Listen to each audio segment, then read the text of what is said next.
Hi everyone. Oh, I'm so cool. Look, there's barely any of this book left. This is for Cass. This is chapter 17 of Searching for Dragons, in which Mendenbar grows some trees and makes a wicked suggestion. There were, however, no wizards outside the cave. There was only an enormous stretch of barren land that looked as if it had been burned. Morwen's long-haired tabby cat sat in the ashes several feet from the mouth of the cave, surveying the waste with evident disapproval. There you are, Morwen said to the cat as she joined Cimmerian and Mendenbar by Kasul's left shoulder. Any sign of more wizards? The cat meowed. Good, said Morwen. Didn't any of the others get away? The cat made a growling noise. Very good, said Morwen. She turned to Mendenbar. Can you keep them from interrupting us by accident? I don't think so, Mendenbar said. There isn't any magic here for me to work with. He was horrified at the extent of the destruction. How is he going to fix it? So this is how they did it, Telemain's voice said from behind Mendenbar. He sounded pleased as if as if he had just solved a very difficult puzzle. I've been wondering. Did what? Mendenbar asked. Established that shield spell, Telemain said. The power involved was clearly several factors beyond the generating capacity of. Kazul turned her head and looked at Telemain. Telemain coughed. There weren't enough wizards to have done it by themselves. Power, Mendenbar said half to himself. They sucked all the magic out of this whole area and put it in the shield. Where did it go when the shield disappeared? Into your sword, of course, said Telemain, as if that were so obvious that everyone should have realized it without his saying anything. Oh, God, Telemain. And the sword is linked to the forest, Mendenbar said, this is part of the forest, or should be, so all you have to do is use the sword to put that magic back where it belongs, Cimmerian finished. Theoretically, that should work fine, Telemain said, frowning, but the practical applications aren't always that easy. Nonsense, said Cimmerian. That sword turned a whole patch of the mountains of morning into a bit of the enchanted forest when we were having all that trouble getting here. Mendenbar pulled it back into the sword then. All he has to do now is turn that spell around and push magic out. Try it, Mendenbar. Slowly, Mendenbar lowered the tip of the sword until it touched the ashes. He couldn't feel anything at first. Then he realized that he was trying to reach outside himself with the threads of magic that always floated around him in the enchanted forest. And in this wasteland there were no threads. He frowned. Closing his eyes, he concentrated on the sword instead.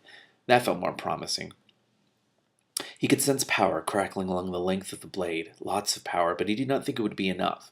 He stretched deeper, using his experience outside the enchanted forest to pull together every last bit of magic he could reach. It was still not enough. I don't think I can do it, Cimmerian, he muttered. You can too, Cimmerian said, and put her hand on his shoulder encouragingly and romantically. Try again! As she touched his shoulder, Mendenbar felt it come.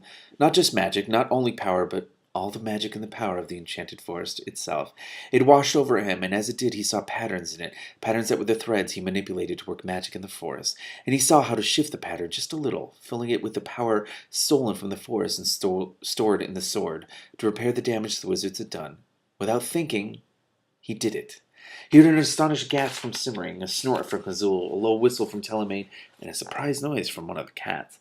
Well, said Morwen. Mendenbar opened his eyes. A thick carpet of moss, greener than Kazul's scales, spread out in all directions from the cave mouth. Massive oaks and beeches with copper leaves stood so close together that it was hard to see more than a little way into the shadows below them, packing every part of what had been a burned-out waste moments before. All around, Mendenbar could feel threads of magic hovering in the air, ready to use for more ordinary spells. No one said anything for a long moment. Then Telemain tore his gaze away from the restored forest and turned to Mendenbar. Could you do that again, slowly, so I could analyze it? He asked. Oh my god. Oh my god. Despite Telemain's urging, Mendenbar refused to repeat the spell immediately, though he did offer to let the magician watch when he went to clean up the barren area near the green glass pool. Then Telemain wanted to stay and investigate the melted wizard some more, but Morwen and Cimmerian insisted that this was a bad idea, and eventually he gave in. He was inclined to be sulky about it until Morwen pointed out that he had 14 more wizard staffs to study, including one that belonged to the head wizard. It cheered him up enormously. You're quite right, he told Morwen. Those wizards will get themselves back together before long, and once they do, they'll come looking for those staffs. If I don't examine the staffs before them, I'll lose my chance. I can always melt another wizard later and study the disintegration process then. He hurried back into the cave, reappearing a moment later with his arms full of wizard staffs. Be careful with those, Mendenbar said as Telemain came out into the moss-covered ground. They are unlikely to be a source of difficulty without intelligent guidance, Telemain said reprovingly. So long as the wizards are not in contact with them, they are merely passive instruments of assimilation.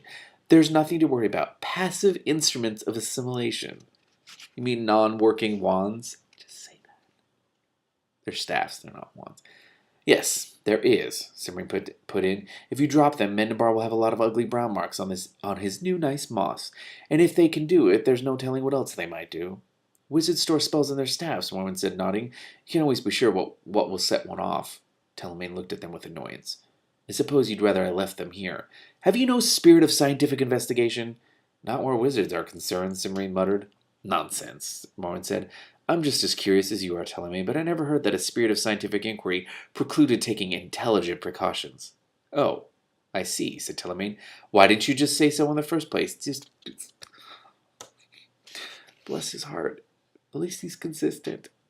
While the others talked, Mendenbar studied the staffs, keeping a careful watch on the threads of the enchanted forest magic that were nearest to Telemaine. To his surprise, the threads showed no tendency to drift toward the magician or wind themselves into knots around the staffs he carried.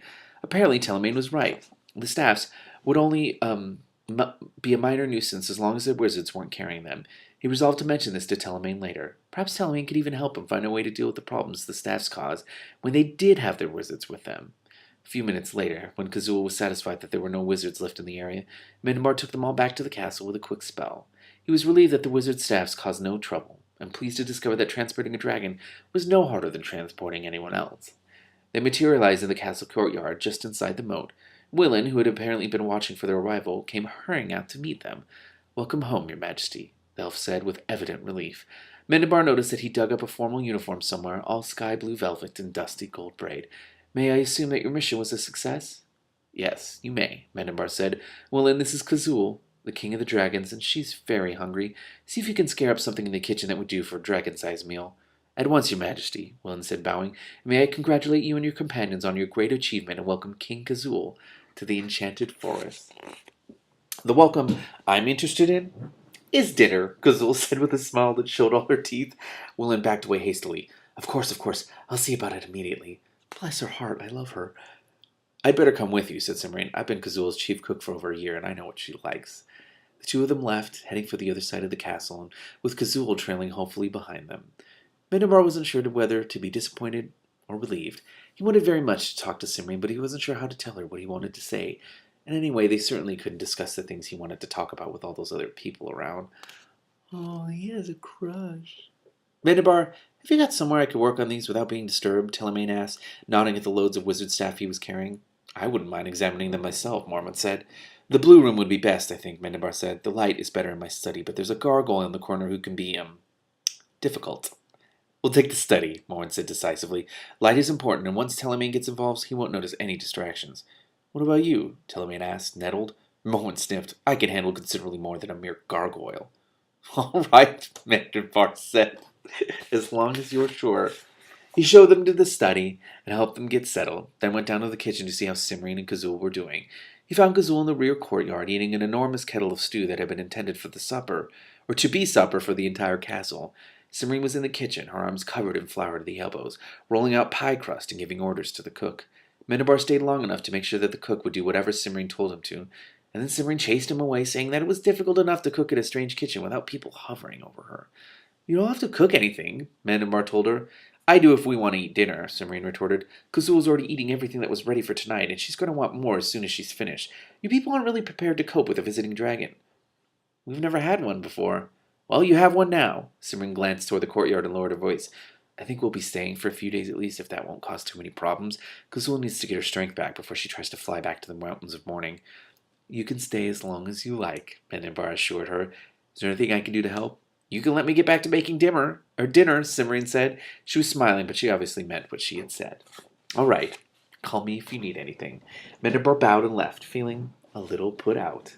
He went to the castle library since his study was occupied, and poked about in the scrolls for a few minutes. Then he decided to check on Prince Rupert and his nephew. He found the middle-aged prince quickly enough, but he had to send someone to retrieve the young crown prince from the dungeon. Did you enjoy your stay? Mendenbar asked when Crown Prince Jorlim arrived at last. He was all right, Jorlim said. He looked rumpled and vaguely dissatisfied. But there weren't any rats. I thought there'd be rats. There wasn't a rat either. Jorlim, Prince Rupert said sharply. It's not polite to complain about things like that. Where are your manners? Complaining about not being tortured. I don't understand, Jorlim said, frowning. If there were rats in Iraq, I'd be expected to object, wouldn't I? So why can't I complain when they aren't there? This is so surreal. It's not the same thing, Rupert told him. I'm sorry, Your Majesty, he went on, turning to Mendenbar. He's used to getting his own way. I'm afraid I haven't done a very good job of teaching him how to behave. I behaved just fine, Jorlem said. I'm beginning to understand why you wanted to abandon him in the enchanted forest, Mendenbar said to Prince Rupert. Rupert flushed. No, it's not that. I'm really very fond of the boy. But I have an obligation, and there's no getting out of it. You can leave me here, Uncle, Jorlem said persuasively. That's abandoning me in the enchanted forests, isn't it? I don't think so, Mendenbar put in quickly. He didn't want to think about the problems the young crown prince would cause if he stayed at the castle. There are too many people here for it to count as abandonment. Prince Rupert nodded gloomily. I'm afraid you're right. And frankly, I'm not at all sure that abandoning him is the right notion. I just can't think of anything else wicked to do on such short notice. But you promised me you'd abandon me in the enchanted forest, Jorlem protested. And I want to be abandoned and have all sorts of adventures and come home covered in glory. What? Oh, you're a little young. You're a little young for that. You're a little young to be abandoned in a strange place, Mendenbar commented, studying the crown prince. He smiled suddenly as an idea came to him. What you need is some proper training. There isn't time, Jorlem said smugly. Uncle has to do something wicked to me right away. Ah, but that's just the point, Mendenbar said. He turned to Prince Rupert, ignoring Jorlem's suddenly wary expression. Abandoning Crown Prince Jorlem won't do you any good because he wants to be abandoned. Letting him have his own way isn't terribly wicked, even if it isn't good for him. I'm afraid you're right, Rupert said sadly. But, Uncle, on the other hand, Mendenbar went on, disregarding Jorlem's interjection, if you promise you'd abandon him, breaking that promise would certainly be wicked, and if you set him off to a private school for princes, I don't want to go to school. Oh, my. Rupert looked from Mendenbar to Jorlem, who now looked thoroughly alarmed and back. I think I see what you're getting at. If he hates the idea, then it probably is wicked, even if it's good for him. And there's breaking the promise, too. And you wouldn't have to tell anyone at home what you'd done with him, Mendenbar said. You could rule the country just if you really had abandoned him in the forest, and no one would know. Surely misleading all those people would be wicked enough for your society. I can't believe this is happening. I think you're right, Prince Rupert said, smiling for the first time since Mendenbar had met him. I really think you're right.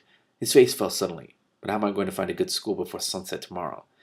Don't worry about that, Mendenbar said reassuringly. I know just the place. It's up in the mountains of morning, where no one is likely to run across it, and it's run by a dwarf named Herman. If you like, I'll send a messenger off right away to arrange things. No, said Jorlem. That would be wonderful, said Prince Rupert with relief. I don't suppose this Herman person would be willing to write a letter to the society explaining matters. I don't see why not, Mendenbar said. But what do you want it for? Just to fulfill that just to confirm that I'm fulfilling the requirements, Prince Rupert explained. It is a rather unusual arrangement, you see, and I want to be sure the society will think I've been wicked enough. I understand, Mendenbar told him. Don't worry about it. If Herman won't write you a negative enough letter, I'll send one myself. I'll bet even the right honorable wicked stepmother's traveling, drinking, and debating society will believe the king of the enchanted forest. I love it. It's like a parallel to what Cimmerine went in the first book, which is like, I'm actually going to accept my fate or accept this, and oh my god. I love it. It's so funny. It's so good. There's only one chapter left.